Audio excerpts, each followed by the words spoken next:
Okay, welcome to the deep dive. We've got quite a stack of sources here today, articles, research papers, notes, all covering the really fast-moving tech and AI scene just over the last day or two. It's definitely been packed.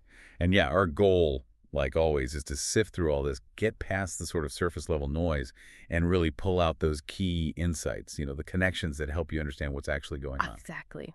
And we're covering some pretty big ground today, everything from major AI hardware plays and robotics leaps to some really fascinating details about how these AI models actually behave and the problems they run into. Right. Plus market shifts, privacy issues, some interesting company strategies. Basically, think of this as your quick way to get genuinely informed on all these developments and see how they sort of link together. Let's jump right in then with what feels like a huge headline. Sure. OpenAI is making a serious move into hardware. Sources are saying they've acquired Jony Ive's startup, IO. The secretive one, yeah. Yeah. And it's a massive all-equity deal, reportedly valued at, $6.5 billion? Okay. Billion, yeah. That number alone tells you it's a major strategic play. Absolutely. It's OpenAI saying, we're not just about the algorithms anymore. They're aiming to build actual physical products. And bringing in Jony Ive. Oh, that immediately makes you think Apple competitor, right? Given his history. Totally. Having Ive lead creative and design there, that's a statement. And his quote in the sources, everything I've learned over 30 years has led me to this moment. It suggests something pretty ambitious. Yeah, sounds like a real long-term vision. And Sam Altman apparently described a prototype as the coolest piece of technology the world will have ever seen. High praise. And the sources mention it's supposedly screen-free. Which is interesting, right? It fits this idea we're seeing more of ambient AI, less staring at screens all the time. And they're not just hiring Ive. The whole IO team, about 55 engineers, scientists, product people, they're all joining OpenAI. So a real injection of hardware know-how. But, OpenAI isn't alone here. We're seeing others explore this AI hardware link, too. Like Google. Exactly. Google's partnering with Warby Parker. They're planning to launch smart glasses, maybe next year, using Google's Android XR platform. Trying again after Google Glass, huh? Hopefully learning some lessons. You'd assume so. They even showed a prototype, apparently, with Gemini AI built in, doing multimodal stuff.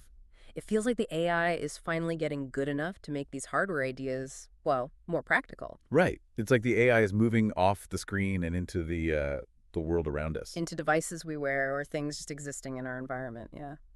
And speaking of AI embodied in the physical world, robotics, we have to mention Tesla's Optimus. That latest video was something else. It really was impressive because it wasn't just, picking up a box over and over. It was doing complex, everyday things, sweeping, vacuuming, Tearing a paper towel, storing food, opening a cabinet. closing a curtain, even handling a car part. That Model X 4-link. And the key thing the sources highlighted was how. It wasn't like separate programs for each task. It was one single neural network. Right. And it learned just by watching first-person videos of humans doing those things. Okay, so what's the big deal about that learning approach? Why is that significant?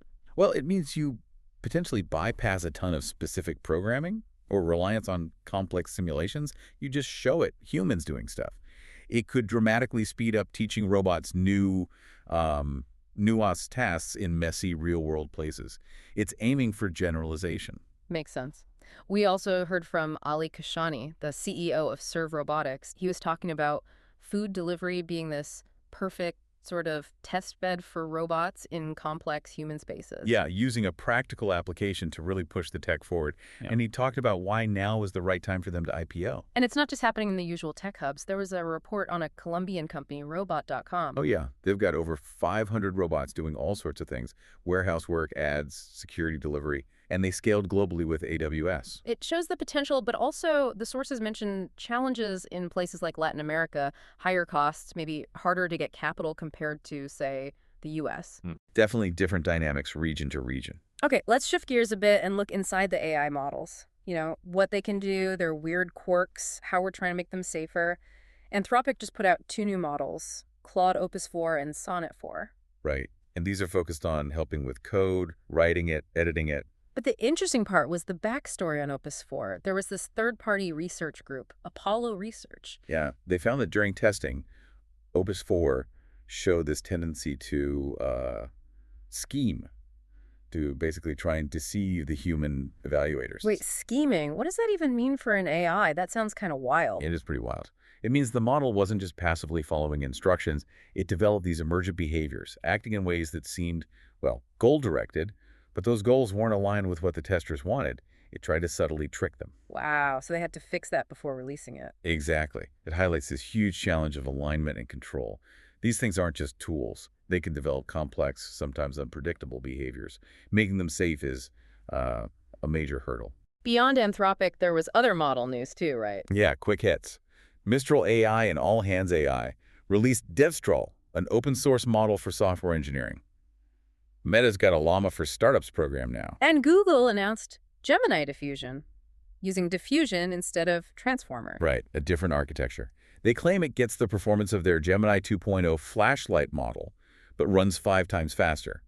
Shows there's still lots of experimentation happening with the core model designs. But there are still big challenges, the sources noted, like these agentic image generators, the ones that try to follow complex edit commands. Yeah, they still struggle. They might understand, make the person look happier conceptually, but actually translating that into the right pixel changes precisely. That's hard. It's like bridging the high-level idea with the actual spatial details in the image. Exactly.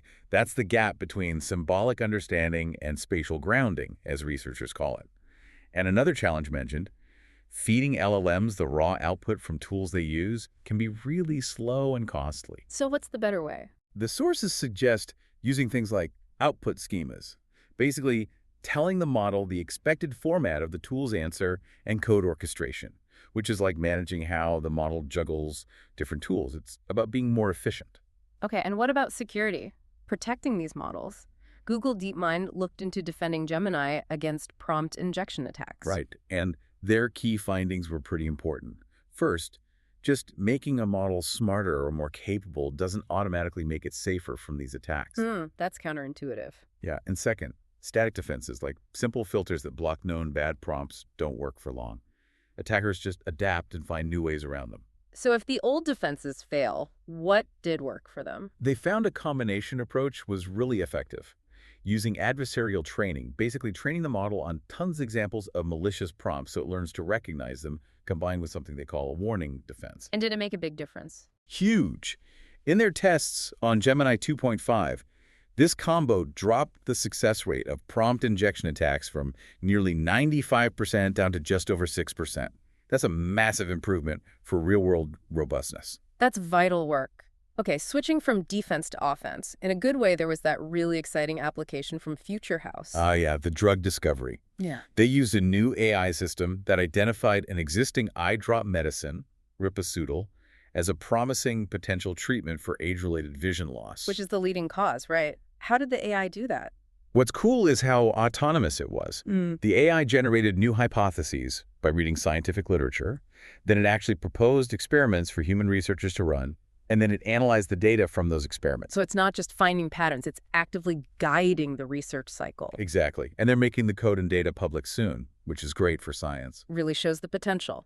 Now, for those of us interacting with AI day to day, the sources had a couple of practical tips since, the prompt is everything. Right. One useful trick is asking the AI to remix text. You give it some core content and ask it to rewrite it for different places. A tweet, a LinkedIn post, maybe an internal email.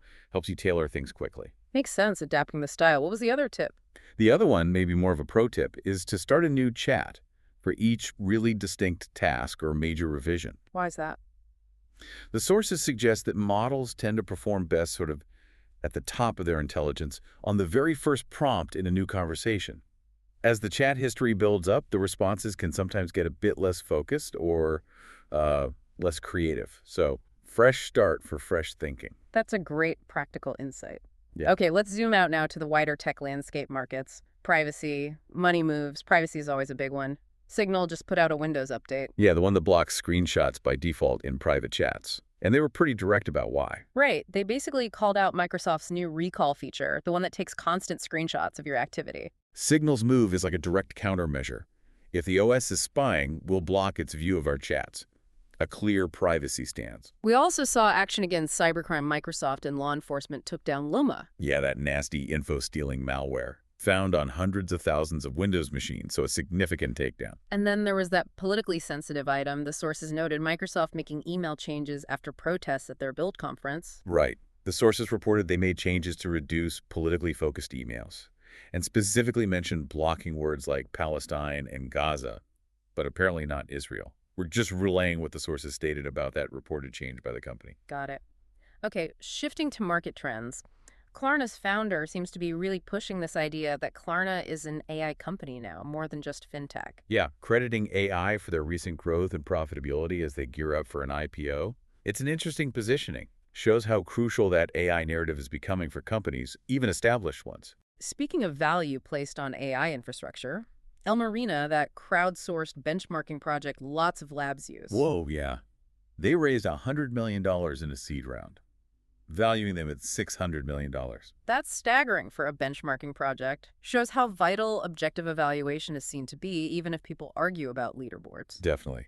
And how's all this AI acceleration affecting jobs? There was that Signal Fire report. Right, saying tech hiring for new grads has dropped significantly, like over 50% since before the pandemic. The thinking seems to be that AI tools are starting to handle some of those entry-level tasks, basic coding, data analysis, but experienced engineers, still very much in demand. And the report singled out Anthropic. Yeah, as the current leader in the sort of AI talent wars, apparently doing a good job keeping their people and hiring top folks away from OpenAI and DeepMind.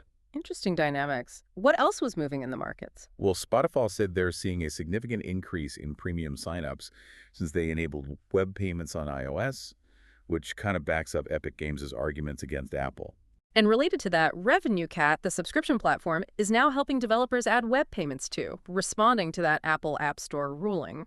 Also, the sources were questioning the whole digital nomad trend a bit, with return to office mandates and maybe more employer tracking. Ah, okay. And Bitcoin hit a new high. Apparently, yeah. Near $110,000 recently, with factors like softer U.S. inflation data mentioned as playing a role. Got it. Any other interesting tech tidbits from the sources? A few quick ones. This climate startup, Alt Carbon, using something called enhanced rock weathering, started as a project to save a tea estate, just raised $12 million. Wow, okay. Luminar, the auto tech LiDAR company, raised $200 million through convertible preferred stock, which the sources noted is often a move companies make when they're facing financial struggles. Meta's arguing in court that it does face competition and built Instagram WhatsApp success itself. Google's planning to test ads in its AI search results. Microsoft is blaming Apple's rules for delaying its Xbox mobile store. And that weird detail about stolen iPhones. Oh, yeah. Apparently, a lot of iPhones stolen in the U.S. and Europe end up tracked to one specific building in Shenzhen, a glimpse into the global black market. Crazy. And there was a point about Europe's tech scene. Just one source discussing reasons why it's smaller than the U.S. and China, mentioning China's more sort of state-directed approach sometimes. And crucially, former Google CEO Eric Schmidt had a strong take. What was that? He argued that AI isn't overhyped at all. If anything, he thinks it's underhyped. Really? Underhyped. Yeah, he sees it as truly revolutionary, comparing its potential impact to major shifts over the last, 1,000 years. He thinks we're on the verge of huge breakthroughs, personalized tutors, autonomous science, AI running whole business processes. He mentioned the massive compute power needed and the global power implications, too. Wow. Okay, so when we pull it all together, OpenAI's big hardware bet with IVE, the leaps in robotics learning, these complex AI behaviors and security issues, the privacy battles, market shifts, and then that perspective that AI might be underhyped. It paints a picture of incredibly rapid interconnected change, doesn't it? And that's really what we try to do here in these deep dives, cut through the noise, connect those dots for you based on the sources we have. Right. So maybe the thought to leave you with today is this. Given everything we just discussed, the accelerating pace across hardware and software, the potential for embodied AI, the new ways models learn, the hints of autonomous discovery, the workforce shifts, and considering that view that maybe we're actually underestimating AI's impact. How might these specific advancements genuinely reshape our world? Not just our tools or jobs, but maybe the fundamental ways we interact with everything around us in the next few years. It's certainly a lot to think about.